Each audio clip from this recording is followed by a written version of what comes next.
ధరణి web portal స్థానంలో Bhubharati portal వచ్చిందా, లేకుంటే వస్తే దాంట్లో ఎలాంటి మార్పులు జరిగాయి? ఇప్పుడు ధరణి స్థానంలో భూభారతి పోర్టల్ వచ్చింది. కానీ మీరు ఏదైతే ఈ రోజున భూభారతి పోర్టల్ చూస్తారో పాత దాన్ని పూర్తిగా మార్పు చేర్పులతో వచ్చిన రికార్డ్.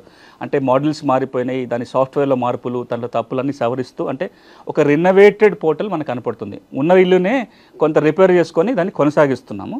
ప్రభుత్వం ఇంకో నిర్ణయం ఏం తీసుకుందంటే ఇందులో చాలా లోపాలు ఉన్నాయి కాబట్టి ఒక 6 నెలల నుంచి సంవత్సర కాలంలోగా పూర్తి కొత్త వెబ్సైట్ నిర్మాణం చేయడానికి కోసం నిర్ణయం తీసుకుంది. బడ్జెట్ కేటాయింపు అయిపోయింది, ఆ ప్రక్రియ మొదలైంది. అంటే ఇంకొక 6 నెలలు సంవత్సర కాలంలో పూర్తి కొత్త వెబ్సైట్ వస్తుంది. ఆ లోపల మనం దీన్ని కొనసాగిస్తున్నాము పూర్తి మార్పులతోటి. ఆ కంపారిజన్ చూసినట్లయితే ధరణిలో ఏవేవైతే లోపాలు ఉన్నాయో సాధ్యమైనంత వరకు దాన్ని ఎన్ఐసి రెక్టిఫై చేసింది. నిన్న మొన్నటి వరకు ధరణి వెబ్ పోర్టల్ అనేది ఒక ప్రైవేట్ కంపెనీ చేతిలో ఉండేది. దాని మీద పెద్ద క్రిటిసిజం వచ్చింది. అది ఫారిన్ కంపెనీ, రికార్డులకు భద్రత లేదు.